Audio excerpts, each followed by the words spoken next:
Factor. And I'm spinning the stacks of wax here, Mike, on KABC, where we're rolling strong and solo at 790. Remember, I broke that dance song by Lindsay Lohan before even her girlfriend, Samantha Ronson, was spinning it on the turntables. And now, great song. Oh, absolutely phenomenal song by Robbie Rivera, Down, Back to Zero. And let me give you just the tip of the iceberg of what's happening out there in the world of freaky deakiness. And so I've been looking around all across America as I travel on behalf of the Guardian Angels, and I've noticed that whenever I go to a workout place, whether it's like a blue-collar place like Crunch or it's an upscale place, that more and more women are beginning to actually exercise by taking to the pole. That's right, by pole dancing. And I wanted to sort of explore this phenomenon because, to me, it's synonymous with strippers taking their clothes off and performing before guys whose tongues are hanging down to their ankles. So we have on the line Nicole, who is a pole dance instructor. Thanks for joining us on the Radio Factor, Nicole. Hello, how are you?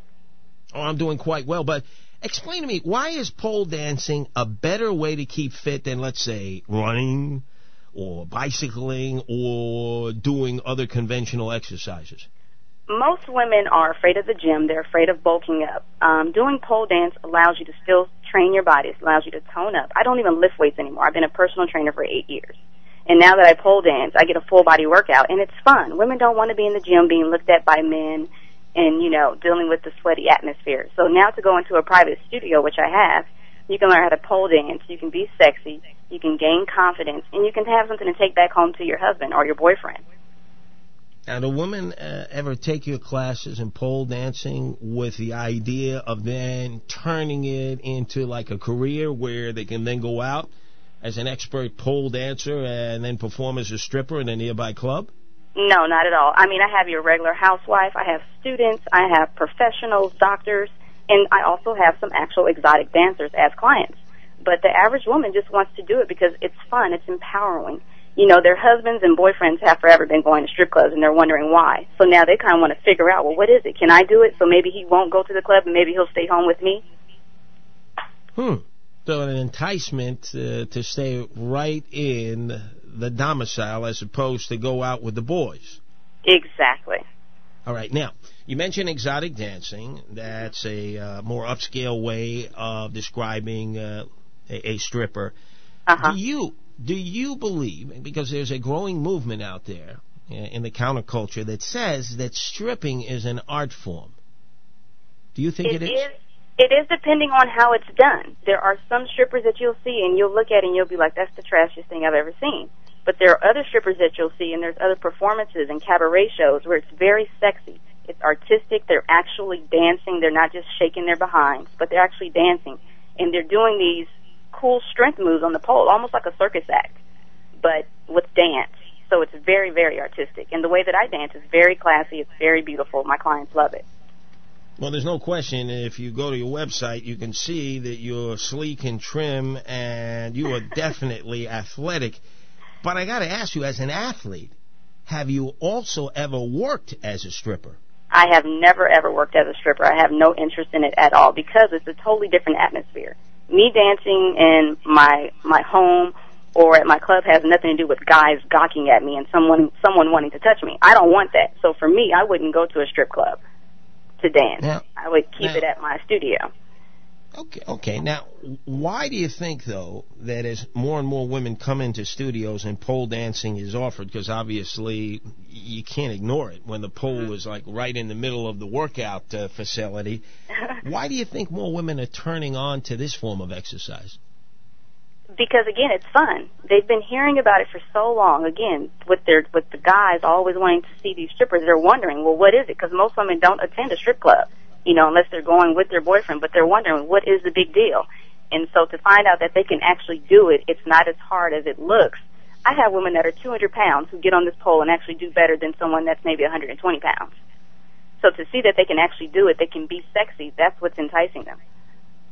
Well, Nicole, as a pole dance instructor, I'd like to put our numbers out, 1-800-222-KABC. You can engage her in conversation. First up in the queue here on the Radio Factor, Steve from Beverly Hills.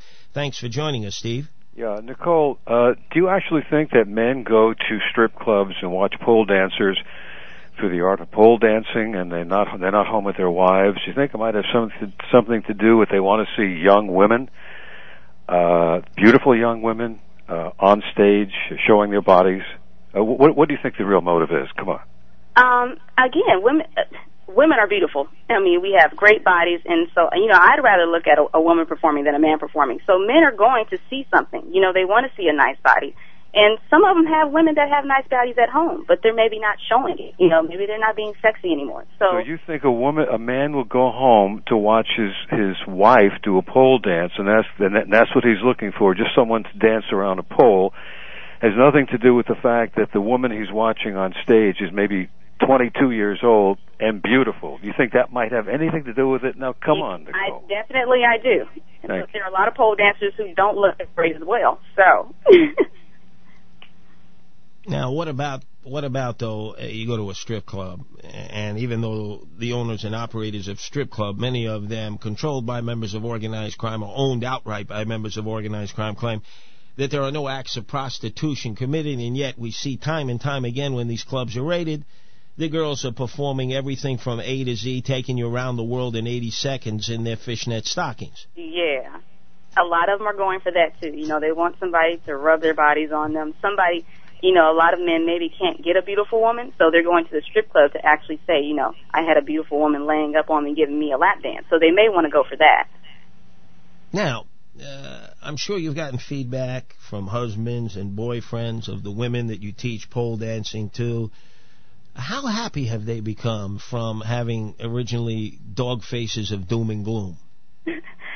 The husbands and boyfriends are very excited. When I have their clients telling their boyfriends or their male friends, they're like, "Oh yes, please go do it, go do it." And then I have other male boyfriends and husbands who are like, well, "Why do you want to do that?" Because they're jealous. They're thinking maybe their woman wants to go strip when it has nothing to do with that. But I have a lot of jealousy happening as well. And I have a lot of clients who are keeping it private because they're worried about what their boyfriends or husbands may think. Do the husbands and boyfriends come to the workout facility and watch? No men allowed at all. They all wish they could, though. No, because they're real dogs. What you're saying is you just couldn't trust them to control their libidos. Exactly. And from hitting on you. Now, Nicole, if anybody wants to eyeball Nicole, I'm going to give out your website because it's clear you're very athletic and you're very talented in what you do in terms of getting women physically prepared. So how can they come look you up? You can look me up at www.poledanceallure.com. And I have a pole dance studio on Robertson and Olympic, just outside of Beverly Hills. And I have a second location coming on La Cienega Boulevard and Rodeo Road. Oh, what was it, Robertson? That you know what that's going to mean now. Now that we've given this information out on 790, the L.A. County Sheriffs are going to have to be out there. They're going to have to be getting triple overtime protecting you and your toches and all your pole dancing girls because the paparazzi are going to descend upon you now, and all the trendoids are going to want to be pole dancing. Well, I hope so. And if anyone wants to see videos, you can go on YouTube.com and type in Pole Dance Allure, and you can see me at work. All right, Nicole, appreciate you sharing your time here on 790. Up next, it's the reunification. No, we're not talking of Kim Jong mentally ill behind the rice cake curtain of North Korea with South Korea. We're talking Cheech and Chong, and they're going on the road. And I'm so happy that Tommy Chong can't vote. He's a convicted felon for selling those bongs because he'd be an Obamanite. We'll get to that and so much more on the Radio Factor. Yours truly, Curtis Sliwa, dope-free, going the rest of the way.